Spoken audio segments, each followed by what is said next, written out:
minutes later. Assalamualaikum warahmatullahi wabarakatuh. Halo teman-teman, perkenalkan nama saya Ramidah dengan NIM 252211600008. Saya merupakan mahasiswa S2 Pendidikan Dasar di Universitas Askia. Pada video ini, saya akan mempresentasikan tutorial analisis statistik sebagai bagian dari tugas ujian akhir semester atau UAS pada mata kuliah statistik yang diampu oleh Bapak Dr. S. Tuhono, SPD MPD.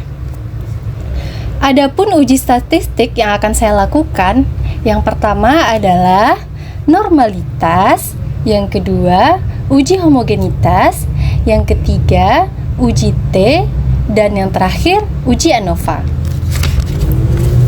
Untuk yang pertama, kita akan menguji normalitas dari suatu data dengan menggunakan software SPSS. Nah, sebelum kita masuk ke dalam langkah-langkah pengujiannya, kita akan ketahui dulu apa sih uji normalitas. Nah, uji normalitas adalah metode pengujian statistik yang digunakan untuk menilai sebaran pada sampel kelompok data, apakah data itu berdistribusi normal atau tidak. Nah, pada SPSS uji normalitas bisa kita lihat dengan dua cara teman-teman.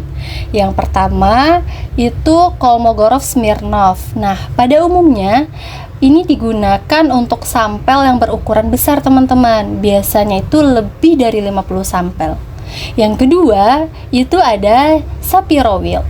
Nah, biasanya teman-teman uji ini lebih sering digunakan untuk sampel yang berukuran kecil, yaitu kurang dari 50 sampel.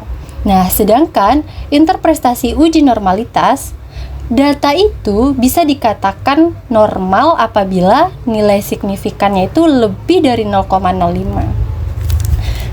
Nah, baiklah teman-teman, untuk langkah-langkah dalam pengujiannya, yang pertama, kita langsung saja teman-teman kita buka aplikasi software SPSS. Nah, di sini sudah terlihat ya teman-teman di layar. Di sini itu ada variable view dan ada data view. Nah, yang pertama, kita klik variable view. Nah, kita di name, kita tulis kelas, sedangkan yang di bawahnya kita tulis nilai.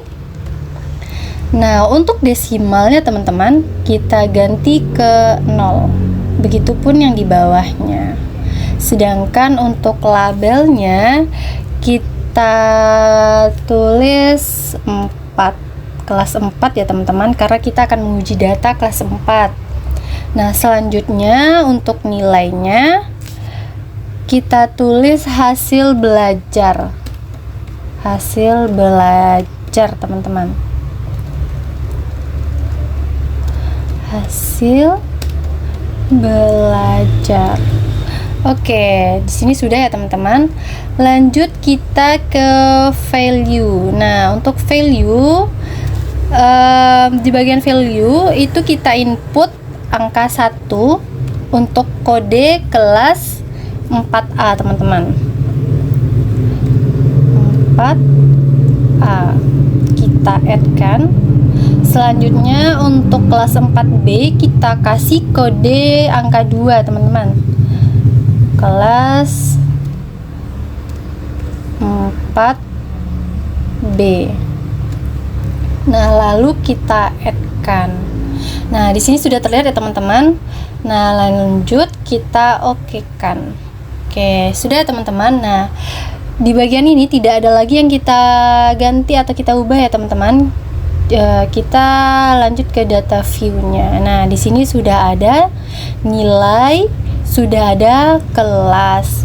Nah, selanjutnya kita masuk ke data yang sudah kita sediakan sebelumnya teman-teman. Itu kita sudah menyediakan data di Excel sebelumnya. Ini udah ada nilai hasil belajar dari kelas 4A dan kelas 4B. Nah, di sini. Nah, langkah-langkah pertama kita di sini untuk yang kelas 4A kita kasih kode 1, tadi kita sudah tulis di SPSS. Untuk kelas 4B kita sudah tulis kodenya angka 2 ya teman-teman. Nah, langkah yang pertama kita copy skor atau nilai dari kelas 4A. Nah, terus kita kopikan, lalu kita pindahkan ke SPSS yang sudah kita buka sebelumnya teman-teman. Oke, kita pastikan ya teman-teman di bagian nilainya. Kita pastikan. Oke. Nah, tadi kita untuk yang kelas 4A kita memberi kode angka 1. Nah, sekarang kita copy juga kodenya yang untuk kelas A yaitu angka 1 ya teman-teman. Oke. Copy, lalu kita pastikan di bagian kelasnya teman-teman sejajar. Kita pastikan. Oke, nah sini sudah terlihat ya teman-teman untuk yang kelas 4A nya. Kita lanjut untuk nilai yang kelas 4B. Nah, untuk yang kelas 4B kita kopikan juga nilainya.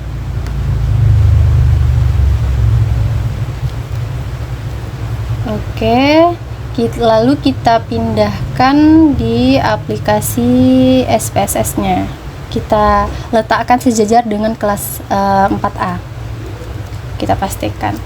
Lalu kita kopikan lagi kodenya. Tadi kita sudah memberikan untuk kelas 4B dengan angka 2 ya teman-teman. Oke, kita lanjut kopikan. Lalu kita pastikan. Oke, udah ya teman-teman, ini untuk di bagian kelas kita sudah isikan dengan kode angka 1 untuk kelas 4A, dan juga untuk kelas 4B kita kasih kode 2 ya tadi ya teman-teman. Nah, selanjutnya kita akan menguji yang pertama adalah normalitasnya teman-teman. Langkah yang pertama kita lakukan adalah kita klik analyze, lalu kita pilih descriptive statistik, lalu di sini ada explorer, kita klik explore. Lalu untuk yang bagian kelas kita pindahkan ke factor list. Untuk yang hasil belajar atau nilainya kita pindahkan ke dependent list teman-teman. Lalu kita plot. Nah, di sini kita centang normalitinya teman-teman. Kita centang, lalu kita continue, lalu oke. Nah, kita tunggu ya teman-teman output dari SPSS-nya. Oke, di sini sudah terlihat ya teman-teman. Kita langsung saja ke test of normality-nya teman-teman. Nah, di sini sudah ada 2 ya teman-teman, terlihat itu ada di bagian Kolmogorov-Smirnov dan juga ada Shapiro-Wilk. Nah, seperti yang sama-sama kita ketahui sebelumnya teman-teman, tadi yang untuk yang Kolmogorov-Smirnov itu ketika sampel kita itu lebih dari 50. Nah, sedangkan kita sampel kita hanya 46. Nah, jadi kita menggunakan Shapiro-Wilk teman-teman. Nah, untuk interpretasi datanya tadi, kita langsung lihat ke signifikannya teman-teman. Dia bisa dikatakan, data kita bisa dikatakan normal apabila signifikannya itu lebih dari 0,05. Nah, di sini data kita signifikannya itu 0,427 dan 0,115. Nah, itu terlihat jelas ya teman-teman, itu lebih besar dari 0,05. Nah, jadi dapat kita simpulkan data kita itu berdistribusi normal teman-teman. Jadi kita udah menguji normalitas suatu data ya teman-teman. Nah, kita lanjut ke selanjutnya teman-teman, yaitu uji homogenitas. Nah, sebelum kita masuk ke langkah-langkah pengujiannya, kita ketahui dulu apa sih uji homogenitas. Nah, uji homogenitas adalah uji yang bertujuan untuk memperlihatkan memberikan dua atau lebih kelompok data sampel yang berasal dari populasi yang memiliki variansi yang sama, teman-teman. Nah, adapun interpretasi uji homogenitas, data itu dikatakan homogen apabila nilai signifikansinya itu lebih besar dari 0,05. Nah, data itu tidak bisa dikatakan homogen apabila nilai signifikannya itu lebih kecil dari 0,05, teman-teman. Dimana dengan kata lain, uji homogenitas itu bisa kita lakukan untuk mengetahui data yang diteliti memiliki karakteristik yang sama atau tidaknya, teman-teman. Oke, kita langsung saja ya teman-teman masuk ke langkah-langkah pengujiannya. Kita klik analyze, lalu kita klik comparison, lalu kita klik one way ANOVA. Untuk kelas kita pindahkan ke faktor, untuk hasil belajar atau nilainya kita pindahkan ke dependent list. Kita klik option, lalu kita centang homogeneity-nya, lalu kita continue-kan, lalu kita oke-kan. Oke, gitu. Nah, di sini sudah terlihat ya teman-teman output dari SPSS-nya. Itu kita langsung ke tabel test of homogeneity of variance. Nah, di sini bisa kita lihat ya teman-teman, untuk yang based on mean-nya signifikannya itu 0,126. Nah, itu lebih besar dari 0,05. Interpretasi untuk homogen, data itu bisa dikatakan homogen apabila nilai signifikannya itu lebih besar dari 0,05. Nah, sedangkan data kita signifikannya itu lebih besar dari 0,05. Nah, bisa dikatakan, jadi dapat kita simpulkan data kita itu berdistribusi homogen, teman-teman. Oke, baik teman-teman, dikarenakan data kita tadi udah normal dan homogen, nah selanjutnya kita masuk ke uji T. Nah, dimana sebelum kita masuk ke langkah-langkah pengujiannya, kita harus ketahui dulu apa sih uji T. Nah, uji T adalah salah satu instrumen statistik untuk menentukan rata-rata dari sekumpulan kelompok apakah berbeda secara signifikan dengan sekumpulan rata-rata pada kelompok lainnya. Nah, adapun interpretasi dari uji T itu ada dua, teman-teman. Yang pertama, jika nilai signifikannya itu lebih besar dari 0,05, maka H0-nya diterima dan H1-nya ditolak, teman-teman. Yang kedua, jika nilai signifikannya itu lebih kecil dari 0,05, maka H0-nya ditolak dan H1-nya diterima, teman-teman.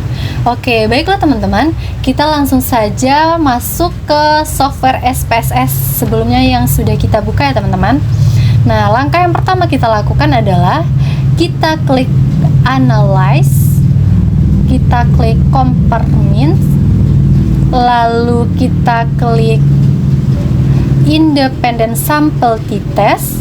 Nah, untuk hasil belajarnya kita pindahkan ke test variable. Untuk kelasnya kita pindahkan ke grouping variable, teman-teman. Oke, lalu kita klik option. Nah, di sini option sudah 95%, teman-teman. Kita continue-kan. Lalu kita klik define group. Nah, untuk grup 1 kita tulis simbol 1, untuk grup 2 itu kita tulis simbol 2. Oke, kita continue kan teman-teman. Continue, lalu kita klik OK. Nah, di sini sudah terlihat ya teman-teman output dari SPSS untuk pengujian uji T ya, atau independent sample t-test, teman-teman. Oke, kita balik ke interpretasi uji T-nya, teman-teman. Nah, Interpretasi uji T itu ada dua, teman-teman. Jika nilai signifikannya itu lebih besar dari 0,05, maka H0-nya diterima dan H1-nya ditolak. Nah, yang kedua, jika nilai signifikannya itu lebih kecil dari 0,05, maka H0-nya ditolak dan H1-nya diterima. Nah, untuk hasil kita tadi, output dari SPSS kita dalam pengujian independent sample t-test, kita langsung ke signifikannya, teman-teman. Signifikan kita itu udah terlihat ya, teman-teman, itu lebih kecil daripada 0,05, yaitu kecil, di sini tertulis kecil dari 0,01, berarti itu lebih kecil daripada 0,05. Nah, maka H0-nya ditolak dan H1-nya diterima, teman-teman. Oke, baik ya teman-teman, kita lanjut ke uji yang terakhir adalah kita lanjut ke uji one way ANOVA, teman-teman. Nah, sebelum kita masuk ke langkah-langkahnya, kita ketahui dulu apa sih uji ANOVA.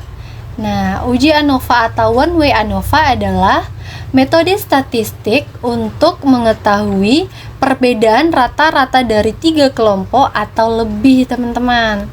Nah, adapun interpretasi dari uji one way ANOVA atau ANOVA, yang pertama, nilai signifikan lebih kecil dari 0,05. Nah, berarti itu ada perbedaan rata-rata yang signifikan, teman-teman.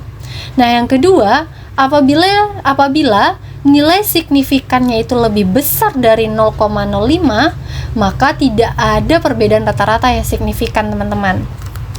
Oke, kita langsung saja ke dalam pengujiannya ya, teman-teman. Sebelumnya, dikarenakan kita hanya memiliki 2 data, nah sekarang kita memiliki data yang baru, teman-teman, yang sudah kita sediakan. Nah, di sini sudah ada data dari penilaian harian mata pelajaran pendidikan Pancasila kelas 4 sekolah dasar. Nah, di sini ada kelas 4A, kelas 4B, dan kelas 4C, teman-teman. Oke, sebelumnya kita buka dulu aplikasi software SPSS, teman-teman. Nah, di sini. Langkah yang pertama, kita ganti untuk name-nya, kita tulis kelas, sedangkan di bagian bawahnya kita tulis nilai. Nah, untuk desimalnya kita gantikan ke 0, sama seperti sebelumnya ya, teman-teman, 0. Nah, untuk label itu kita ganti kelas 4.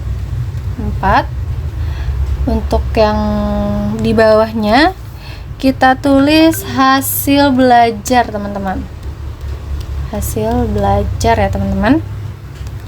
Nah, lalu untuk values-nya, nah, value 1 itu kita kasih kode 1, teman-teman. Karena untuk kelas 4A kita kasih kode 1 ya tadi ya, teman-teman. Untuk labelnya kelas 4A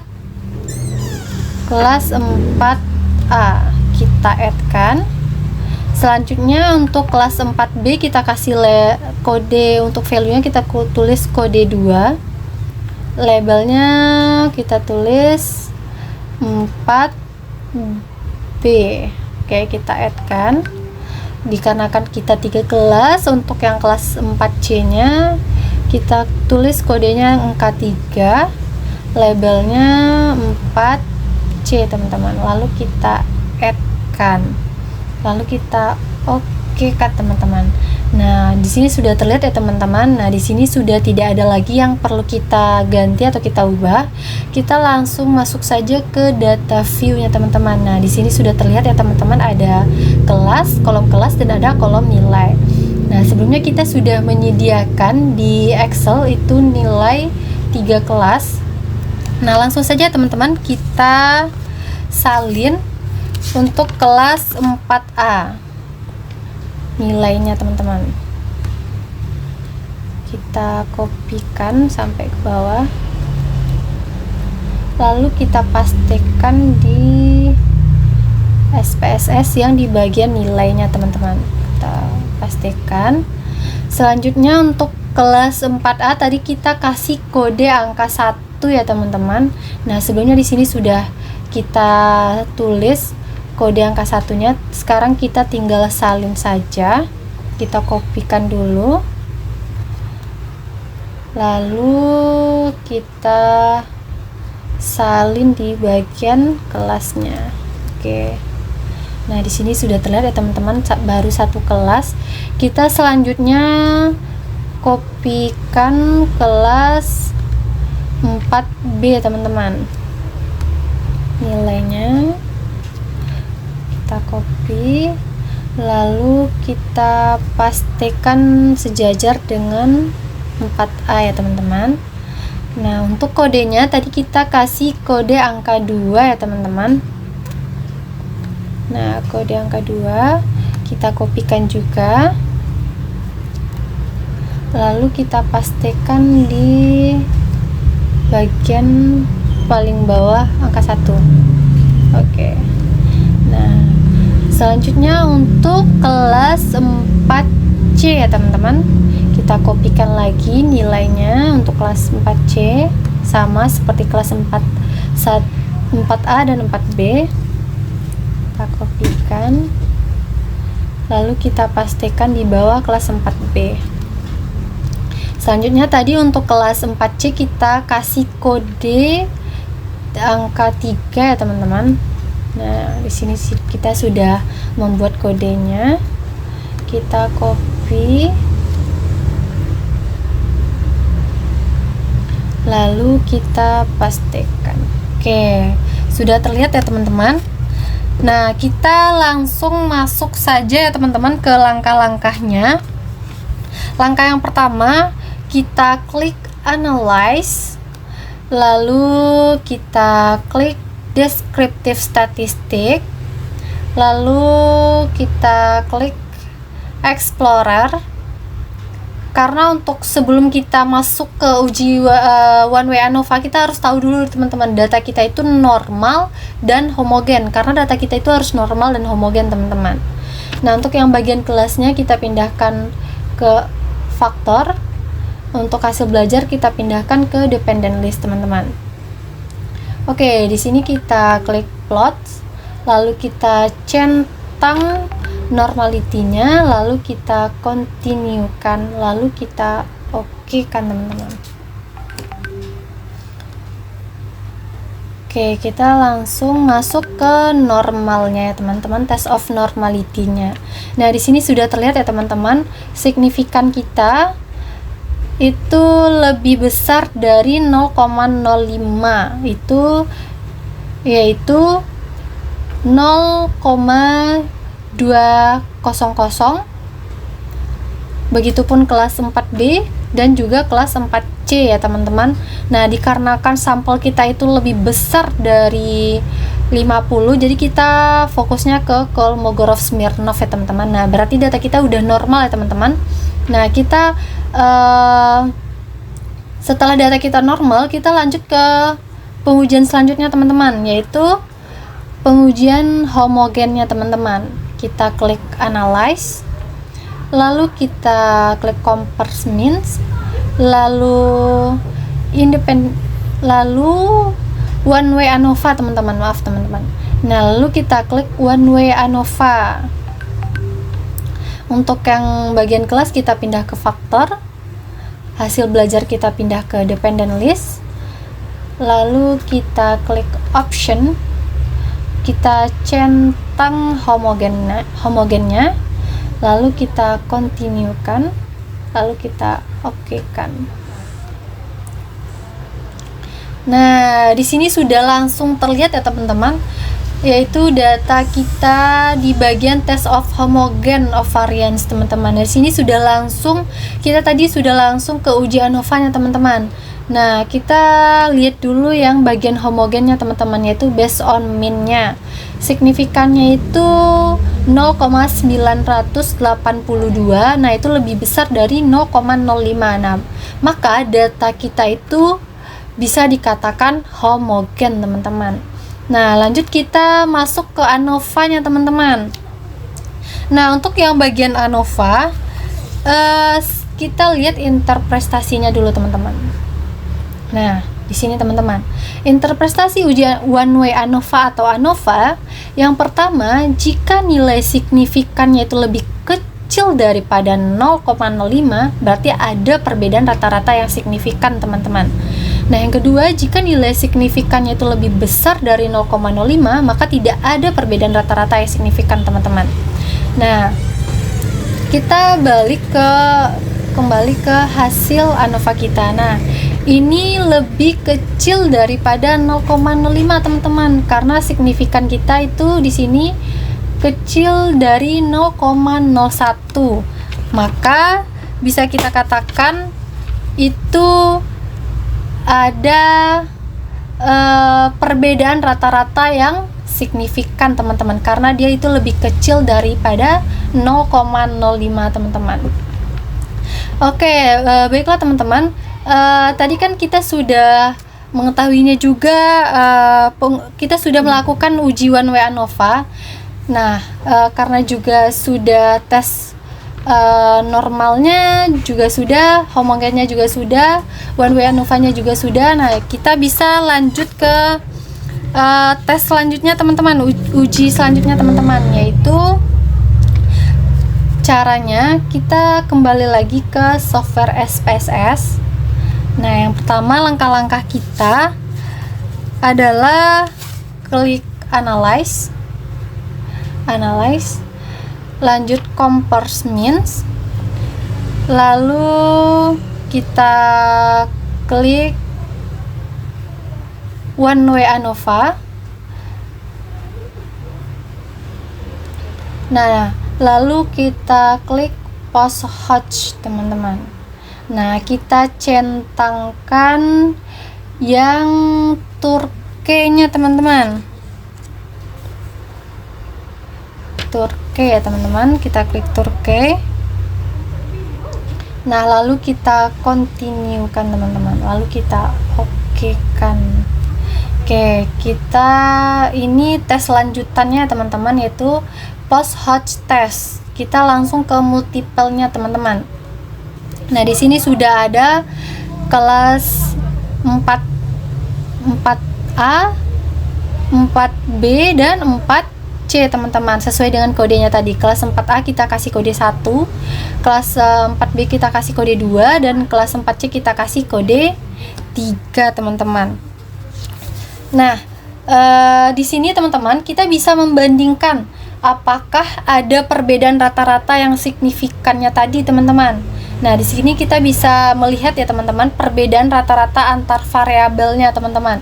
Misalnya seperti ini, kelas 4A, nih kelas 4A dengan kelas 4B, tingkat signifikannya itu adalah 0 kurang dari 0,01 teman-teman. Nah, berarti itu kecil daripada 0,05. Nah, berarti terdapat perbedaan yang signifikan ya teman-teman. Nah, begitu juga dengan kelas 4A dengan kelas 4C. Kelas 4C teman-teman. Nah, di sini terlihat ya signifikannya itu lebih kecil daripada 0,05, yaitu 0,01 teman-teman. Nah, begitu pula dengan kelas 4B teman-teman. Kelas 4B. Nah, kelas 4B dengan kelas 4A. Nah, di sini signifikannya itu kecil daripada 0,05, dan di sini semuanya kecil ya teman-teman, keseluruhannya kecil daripada 0,05. Nah, berarti itu terdapat perbedaan yang signifikan ya teman-teman.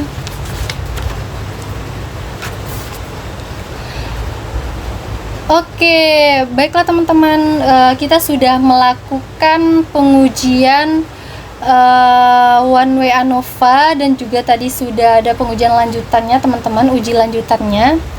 Oke teman-teman, tidak terasa kita sudah selesai melakukan satu persatu uji statistik ini. Nah, mulai tadi dari uji normalitas, uji homogenitas, uji T, dan uji one way ANOVA. Semoga Saya tentunya berharap ya teman-teman, semoga video tutorial ini dapat bermanfaat bagi teman-teman semuanya. Dan saya meminta maaf ya teman-teman jika terdapat kesalahan. Nah, sesungguhnya kebenaran datangnya dari Allah dan kesalahan murni dari diri saya sendiri. Oke teman-teman, jazakumullahu khairan katsiran atas perhatiannya teman-teman. Wabillahi taufiq wal hidayah. Wassalamualaikum warahmatullahi wabarakatuh.